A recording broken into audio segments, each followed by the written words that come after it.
Okay, Courtney, so you had a question. You're having trouble understanding domain and range and functions. So I'm going to make up this short video and hopefully it'll help you out a little bit. Um, for the purposes of this class, we just think of functions as graphs. Typically, they'll have an x inside of them. So an example of a function would be x plus 3 or something like that. There are other ways to explain what functions are, but let's just look at it from an algebra perspective. What you can do with the function is you can plug in whatever number you want. You can plug in, we'll say x equals whatever we want, let's say 5. And what do we get out of the function? Well, if we plug x equals 5 into this function, replace x with 5, and we get 5 plus 3, that gives us 8. Get out 8. So this function takes your number 5 and it spits out a number 8. We could also plug in x equals whatever we like, we'll say 11, and if we plug in x equals 11 into this function, the function spits out 11 plus 3, so we get out 14.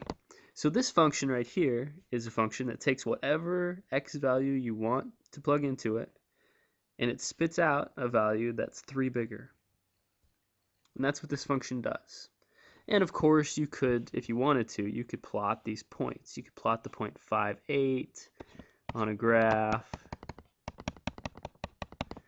and that makes a point 5, 8. And if you plotted a point 11, 14, I don't know, that's somewhere over here, you'd get a line basically.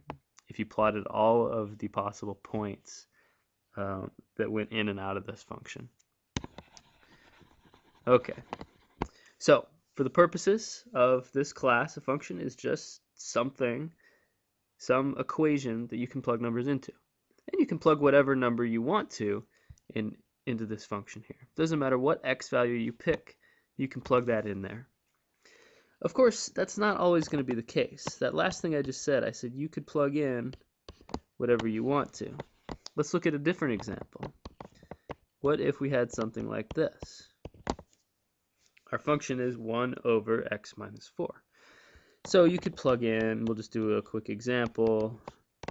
X equals, doesn't matter, we'll say 6, and we're going to get out. Well, what happens when you plug x equals 6 into this function? You get 1 over 6 minus 4. 6 minus 4 is 2, so you get out a 1/2. And for the most part, you can pick whatever x value you want and you can plug it into this function. However, there is one exception. What would happen if you tried to plug in x equals 4? Well, if you tried to plug in x equals 4, you'd get 1 over 4 minus 4. Unfortunately, what that does is it puts a 0 in your denominator, and we know that that's illegal. We know that we can't have a 0 in the denominator. So this doesn't work. Doesn't work.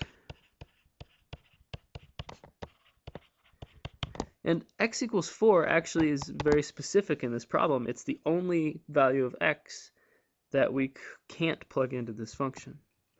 Any other value of x that you want to try to plug into this function is just going to spit out some number. I'm not sure what that number is, but it's going to spit out some number. X equals 4 specifically is the only number that cannot be plugged into that function. So the way that we say that mathematically is x equals 4 is the only number that isn't in the domain of this function. If you can't plug it into the function, it's not in the domain of the function. So if we're going to talk about the domain of this f of x equals 1 over x minus 4 function, well, it's all numbers except x equals 4. So in words, the domain of this function is all numbers except x equals 4, because x equals 4 is the only number we can't plug in. How do we actually say that? mathematically, without a sentence here? Well, you could say, use this thing called set notation here. And these curly brackets mean all, the set, I guess. X is all x values. And this vertical line that we draw here means such that. So this is the set of all x values such that x does not equal 4. This is another way to say all numbers except x equals 4.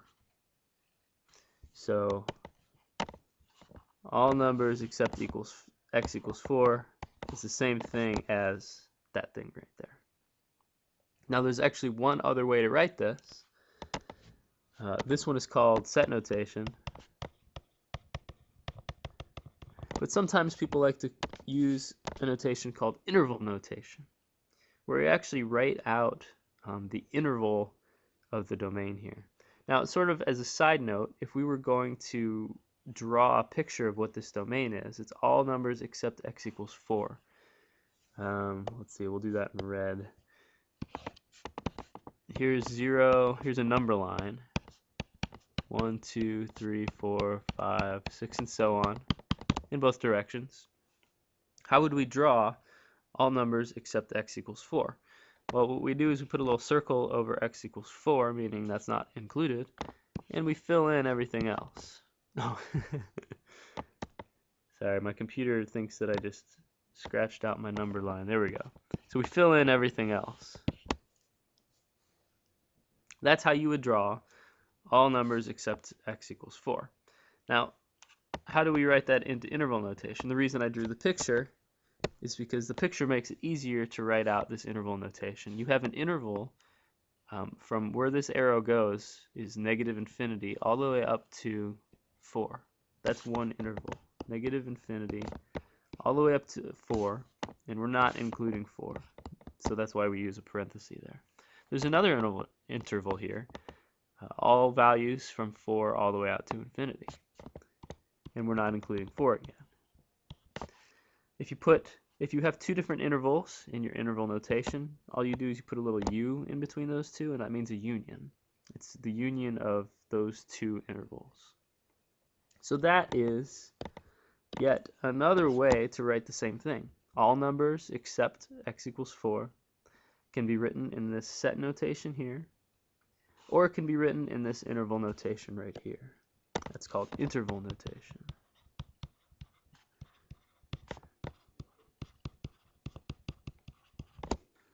Okay, a quick review here. Domain, for the purposes of this course, means all of the x values that you can possibly plug into this function. So in this example, the domain would be any number except for that one, x equals 4. That's the only one that doesn't work.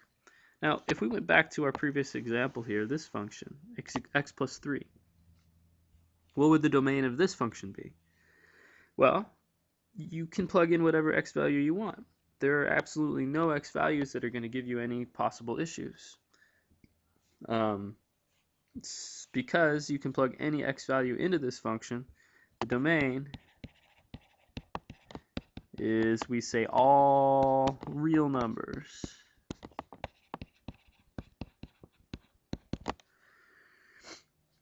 And in, I guess, interval notation, that would be negative infinity to positive infinity. Every real number that you could possibly come up with, you are allowed to plug into this function, basically because there's no denominator. So the domain is all real numbers.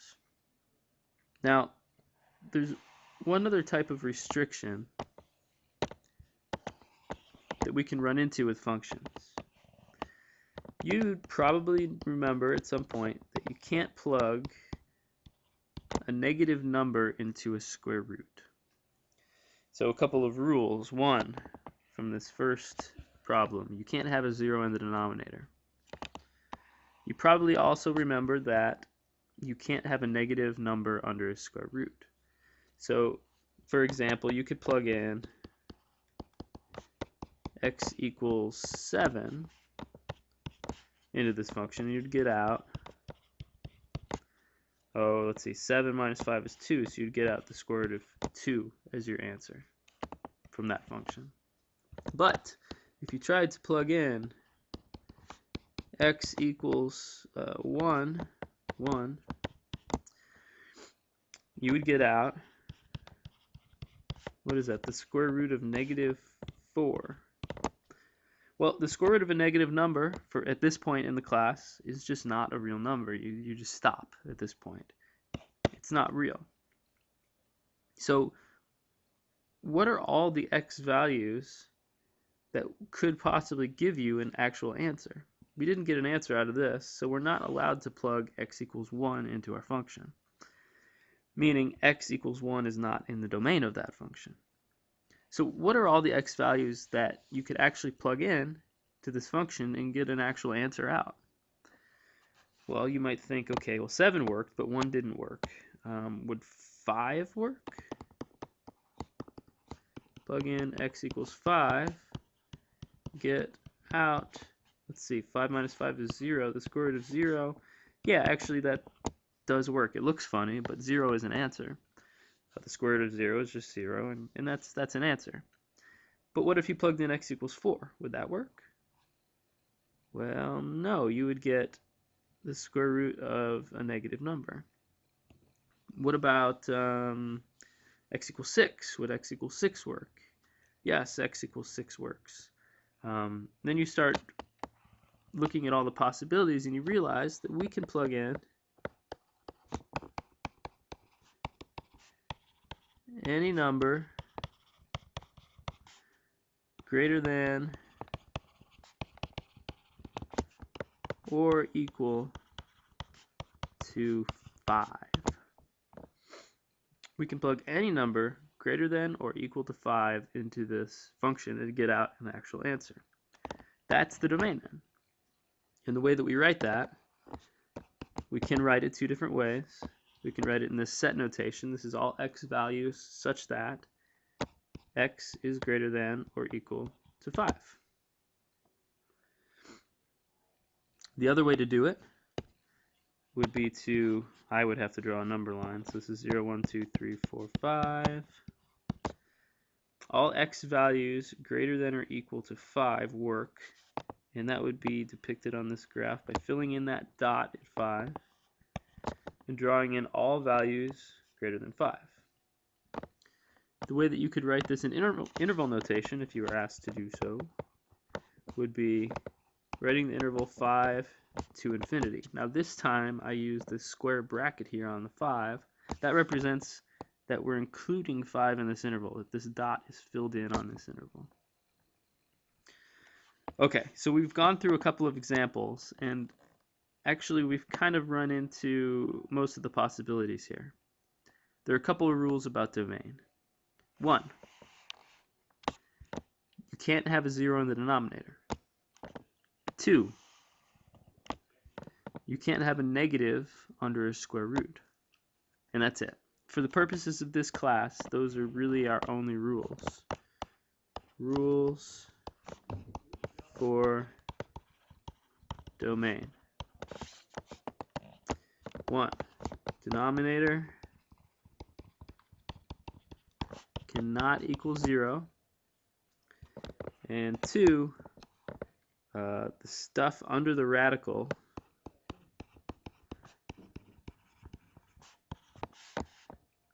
has to be greater than or equal to 0.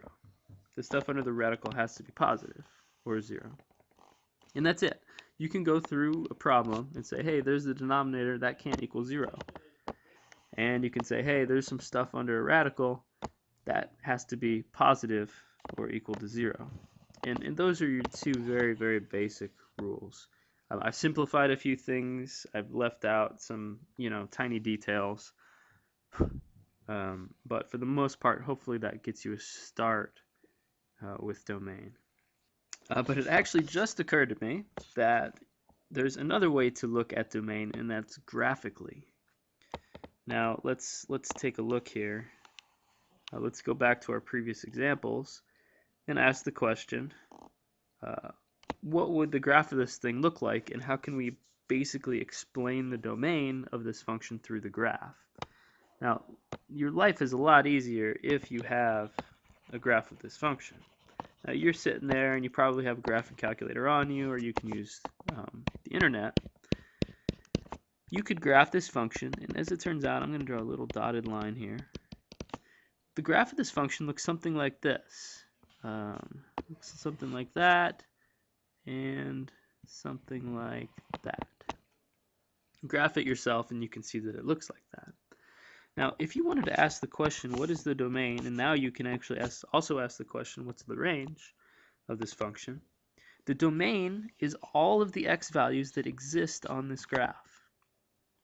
So there's an x value there, there's an x value there. It looks like almost every single x value exists on this solid line here, except x equals 4. There's no point on this graph, because there's this invisible line here.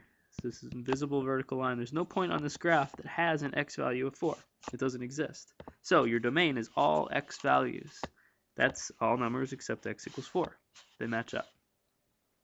Now, if you want the range of this function, really the only way to do that is if you have a graph. You can look and you can say, well, what are all the y values of this graph? And it looks like all of the y values, you have a point for every single y value, because this thing goes all the way up to infinity and this one goes all the way down to infinity, except there's no y equals 0 point. So I'm just going to put a little side note here. Domain is all x values on a graph, and the range is all y values on a graph. And in this particular case, the domain is all x values except for x equals 4, and the range is all y values except for y equals 0. Now, let's look at one more example. This one that we just did. What would the graph of that look like? You can use your graphing calculator to graph it, or you can graph it on the internet. The graph of this, the graph of this function is going to look like 1, 2, 3, 4, 5. It's going to start right here, and it's going to kind of go up like that. Graph it. So if you're asking the question, what is the domain of this function? All you do is you look at it and you say, well, what are all the x values? Are there any x values over here on this graph? No, because the graph does not even exist over there. The only x values that you can get out of this graph are 5 and bigger, which matches up with our domain. Any number greater than or equal to 5. What would the range of this function be? Well, range is all y values, so what are all the y values on this graph of this line here? Well, there aren't any y values on this entire graph that are negative. There's y equals 0, and there's y is bigger than 0, and actually this thing goes up forever. So the range of this graph is all y values from 0, including 0, all the way up to infinity, because this thing goes on forever. Okay, so if you're given a graph of a function, it's actually pretty easy to find the domain and range. You just look at it and you pick out what are all the x values and what are all the y values. The first 15 minutes of this video was talking about what if all you have is a function, an algebraic function. How do you find the domain of that?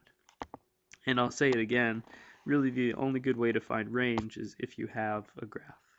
That's the only good way to do it. Okay, again, I hope this helps. Let me know if you have any questions.